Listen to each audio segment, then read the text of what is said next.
Hello A-Sven-gers, it's me, Svenny McG. Now in a previous video you saw how I corrected Joy-Con drift on a left Joy-Con. Today, this video is dedicated to that right Joy-Con, as there are subtle differences when disassembling them. Wasting no time, let's jump right in and check it out. Okay, today we're going to go ahead and we're going to do the right stick. So we're going to go here to System Settings. We're going to take it down to Controllers and Sensors, and we're going to go down to Calibrate Control Sticks. So I'm going to start here with the right stick. Hold it in place and it knows. And look, it's already moving a bit. I'm not even touching anything. So watch this. See how it's slowly snapping back, and look at that. Now it's not snapped back at all. So it's just kind of floating there. If I was playing a game right now, like a third person, I'd just be looking around in circles and circles and circles because this would be my view, right? Same thing to the left, no good. Very, very slow to snap back. You know, if I was playing it sideways right now, the formatting on this, of course, would be downwards, and so I would just be dragging things straight down. I'd be crouching or something. So again, that's no good. We need this to be syncing up properly. Now check this out. Here's where VK's idea came from. This isn't getting supported underneath very properly. The bracketing is starting to go. So in order to verify that that's your concern, push around the stick. You can see even just by gently, even with my fingers underneath it, you can tell that it's already there. Now watch, when I push down, once I apply pressure, it keeps it snapped in place, right? But when I can't keep my fingers there all the time, that's where it starts to get lazy again. See, there is even dragging down slow to the bottom. Just seating that tight, keeping that together, that actually seemed to almost resolve it enough, although you can see it did hang there for a second. But what we're going to do is we're going to go ahead and shim that underneath in order to keep the pressure applied there, and that should keep the center in place. Okay, so for this you do want to have the Y-shaped bit, but you want Y00. Unfortunately, this precision set that I have, it's a Canadian Tire Mastercraft one, has Y0 and Y1 but not Y00. So in order to kind of cheat the system here, I'm going to use a Phillips head, and this is a 1.3, just a tiny little flat head, but it's big enough to be able to grab in the slots of the channel and basically go down one of the Y shapes through to the middle of it, and that's enough in order to be able to extract the screw. I'm going to do it gently because of course I don't want to strip the screw, but I mean, so far I haven't even chipped the paint. Again, worth noting that Nintendo will repair these for you for free. But if you don't want to send them away for, you know, a couple weeks on end, I haven't done the process, so I can't attest to how long it takes to get your Joy-Con sent and returned. But again, you maybe have only one set of cons, or you and your family are playing, you have friends ready to come over, and one stick is kind of awry. So this is why you're going to want to go ahead. So same thing, I got the top two out, I'm going to do the bottom two now. Again, these are not very big screws here, so take care when you're using them. Try and keep them in one spot so you're not going to have them gone. And now we need to, with the 4 screws, we need to pry this. So again, I can use the edge of this little Phillips head. I actually have kind of long nails here, so I'm just going to go ahead and use that. This is where a guitar pick would come in handy. And regardless, when we do it, there's always cabling ribbons that run along here, so we can't just pull it off. We need to pull and twist gently. So kind of get a fingernail in there and just give it a little pop, and then over that channeling, like I said, it's not really so much a pop but just a straight lift, because when it comes up we are going to gently twist it over and put it to its side.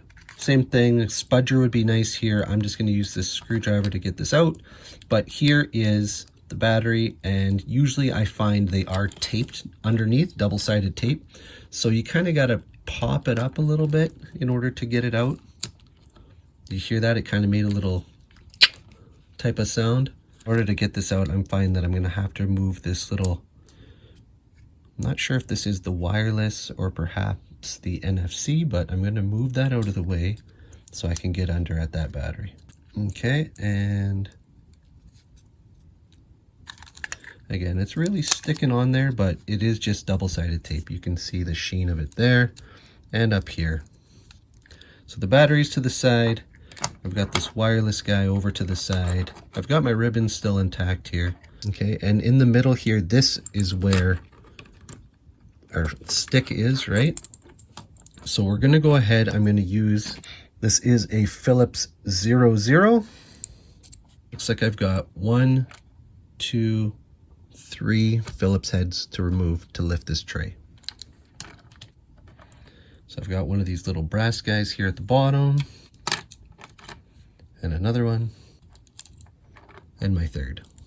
They all look to be the same size, so a little less confusing than that left stick was. Okay, with those 3 out, I'm going to slowly go ahead and lift this tray up, noting that there is another ribbon cable here. It's not a very big one, so I'm just going to lift it gently. And same thing here. I'm going to take a business card. Again, should be a pretty good stock. And I'm going to go ahead and cut a piece of paper the size of this square. I don't need to tape it after. I don't need to do anything wacky. I'm just going to go ahead, measure off, mark a piece, and cut it to size. Basically like that. Okay, so with the card cut, I'm going to go ahead and place it in place here. Perfect. Now I'm going to go ahead and put the tray down. And look, you can already see where it sits in place. Now we're going to get those 3 little screws. We're going to put them back in.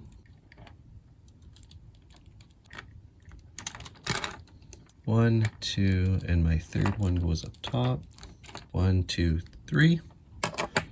Now we're going to carefully wire the cable back in and around for the battery. This guy's got his own spot here. Comes around that channel, slides in there, and then comes down. Like I said, we didn't really see this guy on the left, and on the right has the NFC, so I'm assuming that's what this is for, to tap your amiibos to. And with that back in place, with the battery back in place, with the new footing back in place, everything looks ready here. I'm going to be, again, mindful of these cables. And I'm going to go and carefully twist it over, sliding that channel down the front and locking it back into place. So I'm going to go ahead now, and again, I'm going to put in my 1, 2, 3, 4 screws here, get them back into place to secure this.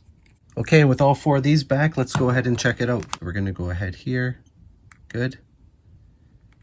And so far, so good. I don't see any of that other outer display. What I am going to do is I'm going to click X and I'm going to calibrate it anyways, because I've just gone ahead and fixed it.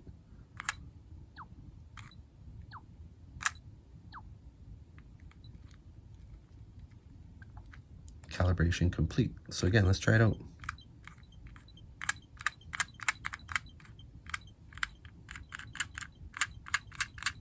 I'm going to go ahead and call that a win, my friends.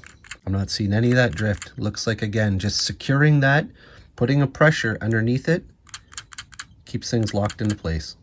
Thanks again for watching. Thanks again to VK's channel for this awesome way to fix Joy-Con drift.